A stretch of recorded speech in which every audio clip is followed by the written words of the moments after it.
नमस्कार, आदाब, सत श्री अकाल, जय भीम, जोहार। मेरा नाम है नवीन कुमार। इस तस्वीर ने भाजपा की नींद उड़ा डाली है। ऐसा वाला राहुल गांधी तो भाजपा को नहीं चाहिए था।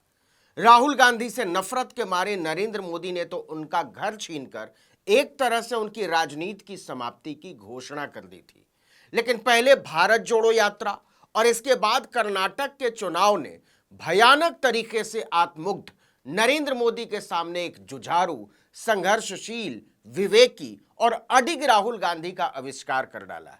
अब दो तस्वीरें देखिए। यह तुलना सोशल मीडिया पर वायरल हो चुकी है। इसमें एक तरफ वो तस्वीर है जिसमें मोदी अपनी मां से मिलने गए थे और कार में केवल उनकी तरफ की लाइट चल रही है और ड्राइवर नजर नहीं आ रहा, और दूसरी तरफ वो तस्वीर है जिसमें राहुल ट्रक ड्राइवर के साथ सीट पर पालथी मारकर आराम से बैठे हुए हैं। इसका शीर्षक दिया गया है, कौन फकीर कौन अमीर। दरअसल राहुल के ट्रक में बैठने से लेकर रवाना होने और लोगों से मिलने जुलने तक की ये सारी तस्वीरें बीजेपी के सीने में पहुंच चुकी हैं, क्योंकि ये तस्वीरें पप्पू साबित करने के घृणित अभियान की धज्जी उड़ाते हुए एक नए राहुल गांधी के निर्माण की घोषणा कर रही है।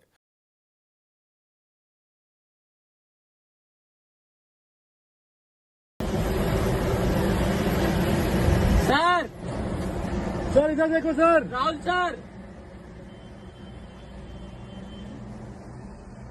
दरअसल राहुल गांधी 22 मई को दिल्ली से शिमला के लिए गाड़ी से रवाना हुए थे। उनकी मां सोनिया गांधी इन दिनों वहीं प्रवास पर हैं।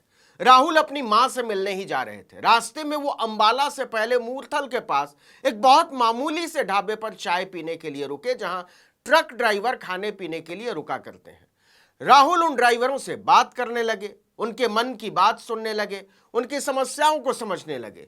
यह उस मन की बात से बिल्कुल अलहदा है जिसमें एक हवाई प्रधानमंत्री को अपने घर से ठीक 4 कदम पर धरने पर बैठी उन बेटियों की पुकार की हवा तक नहीं, जो कह रही हैं कि प्रधान सेवक जी, आपके एक साथी ने हमारे स्वाभिमान को बार बार रौंदा है, कुचला है, और इसके बावजूद वो नारी सुरक्षा के जुमले उछालते रहते हैं। खैर, एक बार फिर से राहुल गांधी की ट्रक यात्रा पर वापस आते हैं। मूरथल के ढाबे पर ट्रक ड्राइवरों से बात करते हुए राहुल गांधी को लगा कि आगे की बातचीत ट्रक पर बैठकर होनी चाहिए। उन्होंने चंडीगढ़ की तरफ जाते हुए एक ड्राइवर से पूछा कि क्या आप हमें ले चलेंगे। वो झट से तैयार हो गया और राहुल गांधी भी निकल पड़े ट्रक से ड्राइवर के साथ। तब तक अंधेरा ढलने लगा था। अंबाला से चंडीगढ़ की दूरी लगभग 50 किलोमीटर की है। पूरे रास्ते वो ड्राइवर और क्लीनर से बात करते रहे। राहुल ने ट्रक को सुबह 5:30 बजे अंबाला सिटी के श्री मंजी साहब गुरुद्वारे पर रुकवाया, फिर गुरुद्वारे में मत्था टेका। तब तक कांग्रेस के कई कार्यकर्ता भी वहां जमा हो चुके थे। भोर में उन्होंने उनसे भी बात की, गुरुद्वारे में लंगर का प्रसाद छका और फिर आगे के लिए रवाना हो गए। कांग्रेस प्रवक्ता सुप्रिया श्रीनेत ने सोशल मीडिया पर राहुल की इस यात्रा की झलकियों को साझा किया है।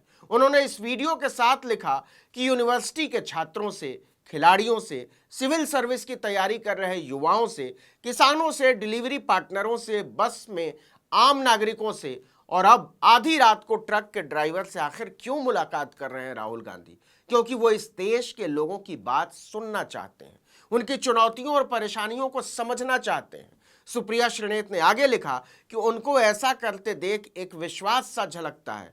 कोई तो है जो लोगों के साथ खड़ा है, कोई तो है जो उनके बेहतर कल के लिए किसी भी तरह की कुर्बानी देने को तैयार है, कोई तो है जो नफरत के बाजार में मोहब्बत की दुकान खोल रहा है। धीरे धीरे यह एहसास हो रहा है कि यह देश लौट जाना चाहता है मोहब्बत और अमन के रास्ते पर। धीरे से यह देश आखिर चल ही पड़ा है राहुल गांधी के साथ। आपको याद होगा, कर्नाटक चुनाव के दौरान राहुल गांधी ने बंगलुरु में डिलीवरी बॉय के साथ स्कूटी पर सवारी की थी। बाद में उन्होंने सड़क किनारे एक ढाबे पर मजदूरों और डिलीवरी बॉय का काम करने वाले लोगों के साथ डोसा खाते हुए उनकी जिंदगी के बारे में बातचीत की थी। इसी के बाद उन्होंने एक रैली में पीएम मोदी पर टिप्पणी करते हुए कहा था कि मोदी जी का रोड शो देखा है ना, खुद गाड़ी पर चलते हैं, बाकी लोगों को पैदल कर देते हैं। इतना ही नहीं, कर्नाटक चुनाव में राहुल गांधी ने कामकाजी महिलाओं के साथ बस में भी सवारी की थी, उनके साथ बैठकर उनसे बात की थी। एक बार तो वो बस स्टॉप पर बस का इंतजार कर रही कॉलेज स्टूडेंट से बातचीत करने के लिए रुक गए थे। देखिए कि राजनीति में प्रतीकों का बड़ा महत्व होता है।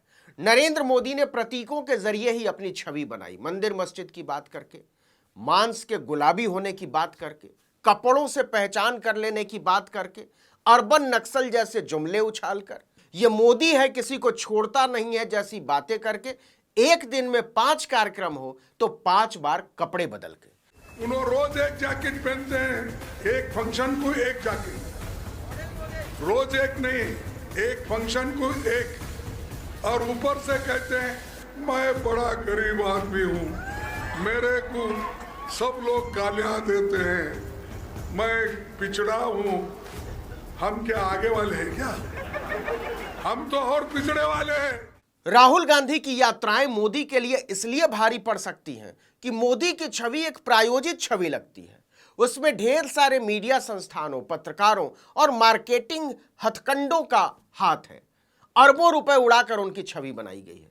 उसमें कहीं से भी जनता से सीधे जुड़ने की इच्छा नजर नहीं आती, नौटंकीबाजी नजर आती है। यह पूरी तरह एकालाप होता है। मोदी बोलते हैं, बाकी लोग सुनते हैं, वो सवालों से भागते हैं या कहिए डरते हैं। दूसरी तरफ राहुल गांधी की यात्राओं में एक ममत्व नजर आता है। भारत जोड़ो यात्रा में उनकी ऐसी सैकड़ों तस्वीरें सामने आई जब लगा कि राहुल नेता होने से पहले एक अच्छे मनुष्य हैं, अच्छे बेटे हैं, अच्छे भाई हैं, अच्छे दोस्त हैं। वो लगातार लोगों से मिलते हैं और उनके स्तर पर उनके दिल और कदमों से कदम मिलाकर मिलते हैं। और ऐसी छवि फौरन कोई राजनीतिक लाभ भले न दे सके, लेकिन इसके दूरगामी असर बहुत गहरे होते हैं, लंबी अवधि के लिए होते हैं। दिल्ली से शिमला के रास्ते में ट्रक ड्राइवरों से उनकी मुलाकात, उनके साथ चाय पीना, ट्रक में यात्रा करना, ये न तो राजनीति की मामूली तस्वीरें हैं और न ही राजनीति की मामूली घटनाएं। आप गौर कीजिए, जब से राहुल गांधी की संसद सदस्यता गई है या छीनी गई है, जब से उनका घर छीना गया है, तब से वो राजनीति को निर्विकार भाव से जीने लगे हैं।